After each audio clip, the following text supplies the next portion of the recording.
The third thing we need to do as fathers is pass along the value of empathy to our children. Not sympathy, but empathy. The ability to stand in somebody else's shoes, to look at somebody through their eyes. Sometimes it's so easy to get caught up in us, in me, that we forget about our obligations to other people, to one another. There's a culture in our society that says remembering to look out for other people is somehow being soft. We hear that even, in our politics in Washington, that it's all about you. Look out for your self-interest. Don't look out for others. Our young children, they see that. They see when you're ignoring or mistreating your wife. They see when you're inconsiderate at home, when you're distant, when you're thinking only of yourself. And so it's no surprise we see that behavior in our schools and on our streets. And that's why we have to teach young people there's nothing weak about being kind. There's nothing weak about being thoughtful. There's nothing weak about being considerate. We got to teach our children that you're not strong by putting other people down. You're strong by lifting other people up. That's our responsibility and fathers. And by the way, it's a responsibility that extends to Washington. Because if fathers are doing their part here on the South Side or anywhere in the country, if they're taking responsibility seriously for their children and setting high expectations and instilling in them a sense of excellence and empathy, then our government should meet them halfway. We should be making it easier for fathers who make responsible choices and harder for those who avoid them. We should get rid of the financial penalties we impose on married couples right now and start making sure every dime of child support goes directly to helping children instead of bureaucrats. We should reward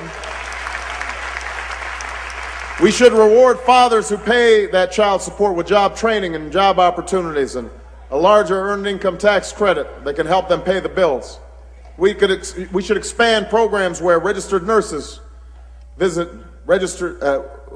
expectant and new mothers and help them learn how to care for themselves before the baby's born and what to do after that child is born. Programs that have helped increase fathers' involvement in their children and help improve the prospects of those women and their children's readiness for school.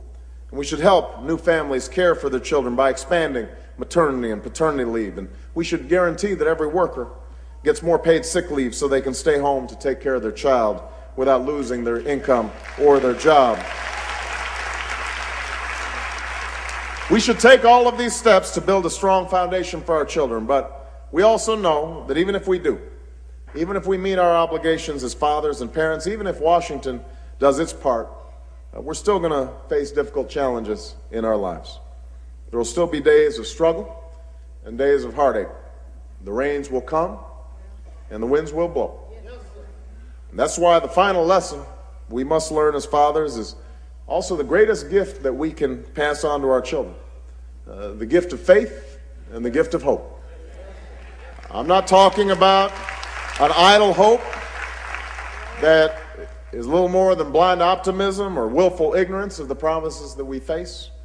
I'm talking about hope and faith inside us that insists, despite all the evidence to the contrary, that something better is waiting for us. If we're willing to work for it, if we're willing to fight for it, if we're willing to believe in it. I was answering questions at a town hall meeting in Wisconsin this week, and a young man raised his hand and he says to me, I thought he was going to ask about college tuition or energy or the war in Iraq. Instead, he looks at me very seriously. He's about 20. He says, what does life mean to you? And I have to admit that I wasn't quite prepared for that one. So I was stammering a little bit, and then I stopped and gave it some thought, and I said, when I was a young man, I thought life was all about me. How do I make it in the world? How do I become successful? How do I get the things I want? But now my life revolves around my two little girls. They're not so little anymore. And what I think about is, what kind of world am I leaving them? Are we leaving them a country where there's a huge gap between a few people who are wealthy and a whole bunch of people who are struggling every day? Am I leaving them a country that's still divided by race? A country where, because they're girls, they don't have as much opportunity as boys do? Am I leaving them a country where we're hated around the world because we don't cooperate with other nations? Or are we leaving them a country that's in grave danger because of what's happening to the planet? And what I've realized is that life doesn't count for much unless you're willing to do your small part to leave our children, all of our children, a better world. Even if it's difficult, even if the work seems great, even if we don't get very far in our lifetime. That's our responsibility as fathers and as parents, to try, to hope. We do what we can to build our house upon the sturdiest rock. And for me, that means building that rock, building that house on the foundation of Jesus Christ.